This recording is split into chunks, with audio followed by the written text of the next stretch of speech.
much, Professor Goldstein, for the introduction. I have it here. Yeah, thank you. Very happy to be here. Thank you very much for the invitation to MIS. It's an amazing congress, I have to say. Beautiful city, great lectures so far, and the program for this day is really outstanding. So the topic will be key factors in the management of implants in the aesthetic zone. So it looks like it's really difficult to obtain a nice aesthetically pleasing result. But what about the patients? Do they care about the aesthetically pleasing result, about this industry-driven? Are we really crazy about aesthetics as clinician, or is it the patient? So we have some research in the clinical oral implant research, a study, and they took a look at patient satisfaction and also the quality of single-tooth implants. And they concluded that patients are concerned about a good aesthetically pleasing result, and it looks like they're not only looking for a functional implant restoration, they want also an aesthetically pleasing result. So if we summarize the key factors for the management of implants in the aesthetic zone, first and foremost, we have the correct three-dimensional position, and a lot of people forget about this when they place implants and they are not really experienced. But even a slightly change of some millimeters can make a difference in the aesthetic result. So planning is really important, and placing the implant in the right position, we will talk about this. Of course, we need adequate stable bone volume architecture, and we saw a great lecture of Professor Goldstein regarding this topic. But soft tissue today is really a big topic and a hot topic, and we need sufficient soft tissue thickness and also a nice shape of the transmucosal connection, because we have a biological seal, we have the tissue plane together with the materials, and the shape, material, and surface of the abutment is of great concern. Also the restoration for a long-lasting result, and last but not least, the development and maintenance of an appropriate soft tissue contour. So this is a failure, obviously, a patient that comes into the office and presents like that, and she's also willing to get rid of the implant and do the whole treatment again. So what we see is a breakdown of the peri-implant restorative interface, what we call that. So it's the interface between the material, the soft tissue, the bone, and we see the breakdown of the seal. It's a biological seal that prevents the microbes of the oral cavity from migrating underneath the tissue. And it's not only an aesthetic failure, also it's a biological and functional failure. So if this is what you offer your patients, then you are in trouble. I learned we have three kinds of friends. Friends for a reason, friends for a season, and friends for a lifetime. And this is not a good base for friendship for lifetime, obviously. So we see there's not enough soft tissue thickness, there's not enough keratinized tissue.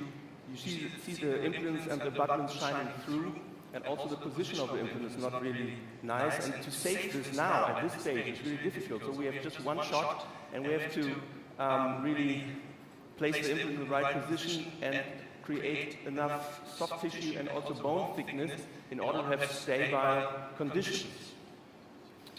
So let's look at some basics. The peri-implant abutment interface. We call it peri-implant restorative interface also. We know there's a biological base, it's the junctional epithelium and the connective tissue adhesion, which is the biological width. And the dimension, here we see, is also the base for the insertion depth of our implant. We talked about the right position. We know there's a micro gap and the bone keeps a distance, and now we have modern implant designs and connection, and everybody's talking about conical connections today because all the connections show leakage, but conical connections are much tighter and just leak later and less. And we know the material, when it comes to that, titanium is still the golden standard. Zirconia seems to be slightly superior, but we only want the connection of the implant and the abutment with titanium. We need a metal base today because this is from a biomechanical standpoint the best choice. Talking about the macro design of the abutment. If we assume that there's only one correct position of the crown, because we did planning, wax up, and maybe a digital smile design, we will hear about this later. So if there's only one correct position for the crown, then the position of the implant shoulder makes a big difference when it comes to the abutment design. So if you don't place it deep enough, then you will end up with a bulky abutment. If you place it too deep, of course, you might have biological issues. And the position of the shoulder, obviously, influences the whole construction, the whole design and macro design. And the question arises, do we want to have a concave or an under-contoured abutment? So also the power, the force, when you insert the abutment will change in regards in respect to the macro design of the abutment, obviously. If you don't place the implant very deep, then you will have a rectangular or maybe a bulky crown, and you push the tissue apically. If you place it deeper or in the correct manner, then you have more opportunities to shape your soft tissue. And we have some hints in the literature that you want to have an under-contoured abutment buccally and some pressure when it comes to the interproximal area. So today we like to do an under-contoured emergence profile. You start from the implant shoulder with the same diameter of the implant and then develop the emergence profile more coronally. Another issue, obviously, are shine-through effects. And we all know the research from Professor Fürhauser and the pink aesthetic score. And when you read the paper, you read that in 60% of the patients, he had shine-through effects, grayish discoloration of the cuff of the mucosa because of titanium or material shining through, because he used in 2/3 all ceramic abutments and still get this discoloration. So when it comes to that, it's easier to see this with a polarization filter. You get rid of all the reflections on the photo. And you see here that there's obviously a color mismatch of the soft tissue. And usually when you take a look at the scientific literature, there's this threshold value of the color difference. This is 3.6. This is the value that lay people can distinguish. They can see. So if it's under this threshold, you cannot see the color difference. If it's over this threshold, lay people can really see the discoloration. Obviously, the design and the management of the peri-implant restorative interface was not perfect, and the soft tissue also was not thick enough. We know from this nice article from the University of Zurich that the soft tissue thickness is crucial when it comes to these shine-through effects. So titanium causes still a discoloration in tissue of a thickness of 3 millimeter. When it comes to zirconia, obviously, zirconia does not lead to a discoloration in tissues thicker than 2 millimeters. So tissue thickness is crucial for also the discoloration or not discoloration, and also tissue stability, of course. This is a typical case. The patient got an implant years ago, and now he presents in the office and not really happy with the aesthetic outcome. It's not the recession, it's the discoloration, obviously, that he's concerned of. He says the recession is not the problem, it's the color. It looks not vital to me. So I read this article of Ronnie Jung, it was years ago, and I decided to increase the soft tissue thickness by making a little excess incision and then undermining the soft tissue in order to create a pouch and slip in a soft tissue graft, connective tissue graft from the palate, obviously 3 millimeters of thickness. And this is at the end of the surgery, just a minor surgery, obviously. And this is how it looks 1 year after the operation. So you might ask me, is this stable over time? And obviously we don't know, because there's no data.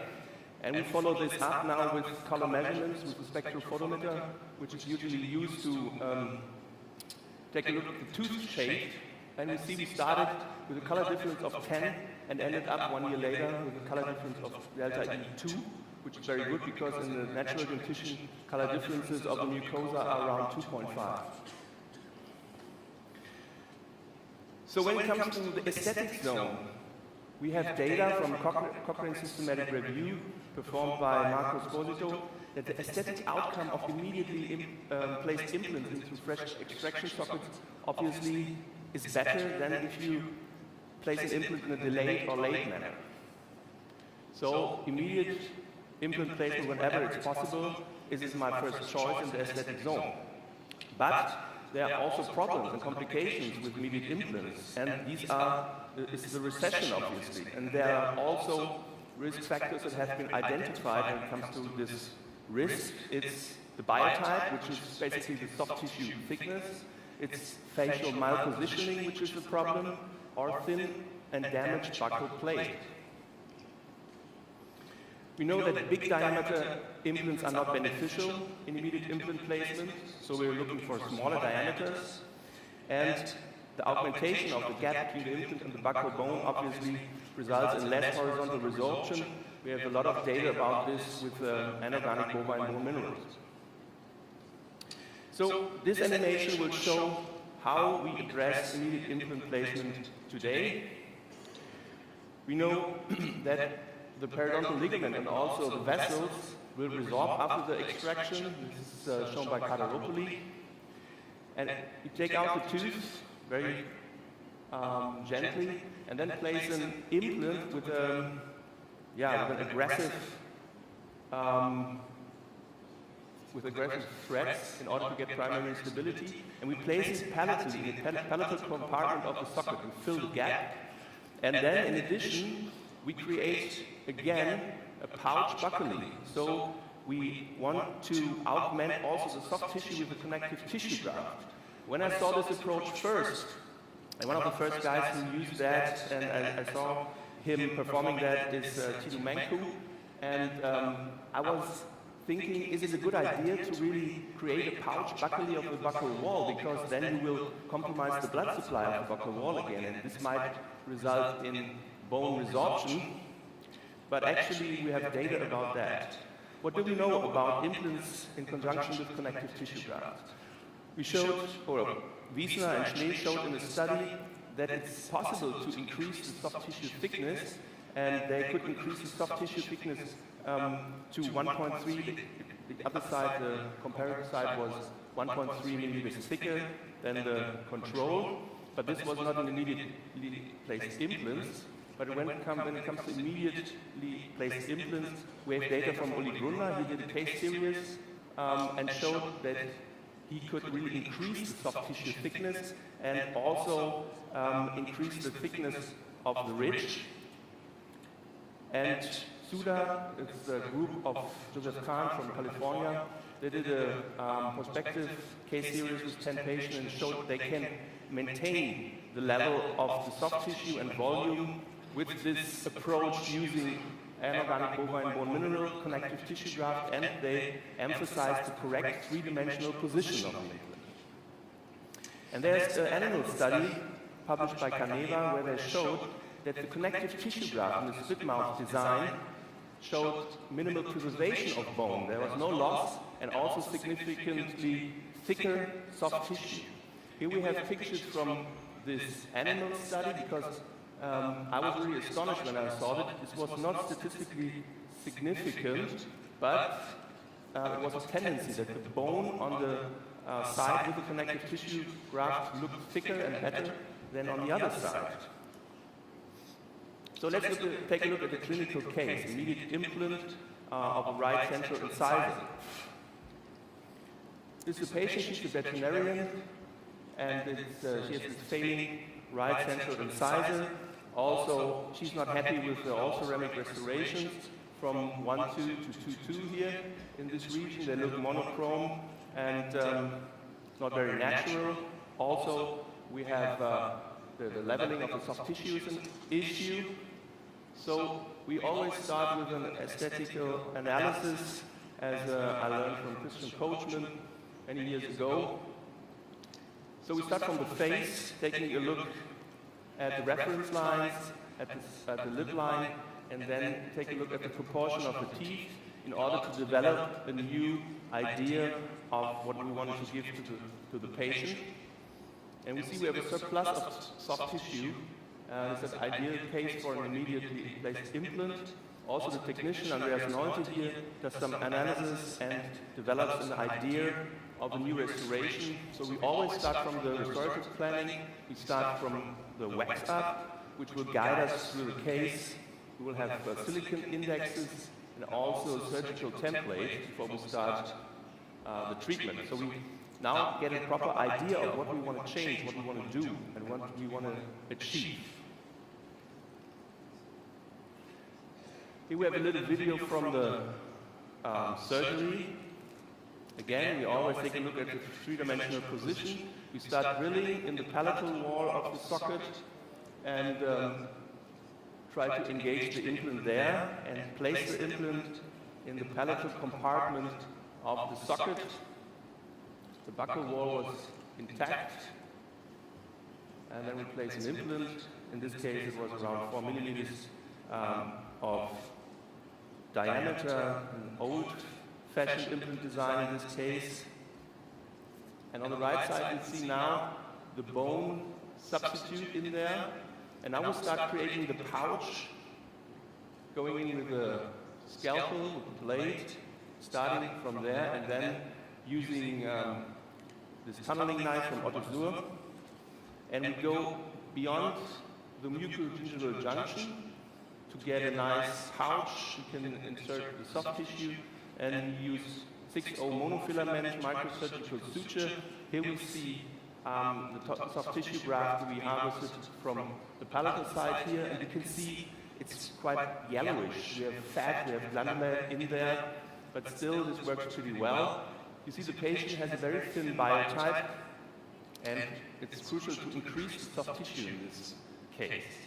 So we start from the buccal side, come out of the pouch, then go through the soft tissue graft, and then dive in there again in order to slip in the soft tissue graft. We need 3 of those sutures to fixate the graft in there, and the idea is, of course, to thicken the soft tissue, but also to close the entrance of the socket, because I will use a healing cap here, as you can see, and there's a cover screw on top in order to not push any bone-like material in the internal compartments of the implant. And now the socket is sealed with the healing cap and the connective tissue graft. You can also place, of course, temporary at this time. So now, 3 months later, we have the restorative phase, and this is how it looks. We always use a titanium base because we don't want to get in the implant, in the internal compartments, with any zirconia, because we see fractures, we see wear. So the metal base is really a crucial concept today, and also the optical properties of this is important. We did some research on the idea of using fluorescent materials in order to increase the brightness value and the brightness of the soft tissue also. And here you see the trying in the lab. Communication with the technician is very important. The technician has to spend time with the patient. He needs the opportunity to talk to the patient and do try-ins to develop a nice new restoration. And we like to show pictures, photos to the patient, not the mirror only, because they have a different perception there. This is the outcome, and you see how thin the soft tissue is and how nicely this comes out here after the immediate implant placement. And this was done by the technician Andreas Nolte from Münster, from my hometown. And here we have the final pictures of the patient. And today we try to replace the connective tissue graft with a substitute. It's acellular dermal matrix. You see collagen fibers here, and we have some human histologies here, courtesy from Professor Rothammer from the University of Cologne, and he could show that we see there the collagen fibers, it's porcine collagen, and inside we have new vessels, new arterias, and capillaries, and also cells fibroblasts moving in, growing in the material.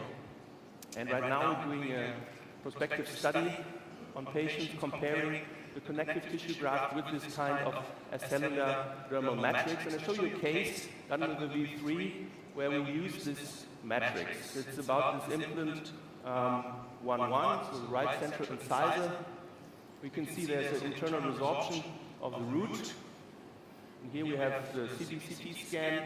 See the buccal plate is there. We have an apical lesion also, a chronic one, which is not a problem, as you know from the literature. So we extract the tooth. We have a temporary here, which is based on the abutment tooth of the neighboring tooth. And here comes our implant again in the palatal compartment of the socket. And now it's really nice to have this novel design of the implant because we create even more space for our bone regeneration, also for the soft tissue with this novel approach. So it's not that convex. We can place a quite big diameter, which gives us a nice stability of the implant. But here in the coronal area, we have this cutback, and we have more space for bone and also for connective tissue. So this area here is important, gives us place for bone, and here we have, because we have this conical connection and this converging abutment, we have space for the soft tissue. So again, our implant in the palatal compartment, we augment the gap, and here's our connective, not our connective tissue, but the acellular dermal matrix, which replaces the soft tissue. We have now the healing cap in place, and now we thicken the soft tissue and also close the buccal compartment of the socket with the mucoderm. This is how it looks 1 week after the surgery, and this is how it looks 3 months later. And now the restorative phase begins, and now we have to develop the correct emergence profile, because we start now from the round diameter of our implant and the healing cap. And again, we need to wax up in order to transfer the anatomical emergence profile on our cast. And again, a metal base for our abutment. So again, the abutment design starts with the correct emergence profile. Then we have here the framework, which is lithium disilicate in this case, on this side, and this is zirconia. And then again, we starting from the wax up and the silicone indexes, and the technician works in that. And we always strive to have screw retain crown, which is retrievable, in order to not create any issues with excess cement. Of course, surface texture. We see nice stratification layering here. The technician Pascal Holthaus. And now, when everything was tried in, then we glue the crown, the implant crown, on this titanium base. And we also always do grid blasting. And this is how we do the emergence profile. In the connective tissue zone, we don't want to be really too convex. We start very gently and using the diameter of the implant, and then in the coronal part, we do the emergence profile and get really the anatomical shape of the crown. So this is final restoration that we place in the mouth, and you see how nicely the tissue looks here, which is the implant and the crown in this area. Here we have the X-rays. You see how nicely the crestal bone looks around the implant. Also here, this CBCT scan, how nicely we preserve the buccal bone with this approach after the restorative phase. And this is because we place the implant in the palatal compartment of the socket, we fill the gap, and we have this nice implant design which leaves us even more room for bone augmentation. So, with this last picture, let me conclude what we talked about. The key factors for managing the implant in the static zone is the correct three-dimensional position. This is really a basic. We need adequate stable bone volume and architecture, of course. we need adequate soft tissue thickness, and this is crucial. We have to thicken soft tissue, and we have to leave space for soft tissue, because it's a biological seal, and we need a correct shape of the abutment, a nice emerging abutment, starting under contour and then developing the anatomical emergence profile, and this is how we develop and maintain an appropriate soft tissue contour. Thank you very much for the opportunity to share this with you.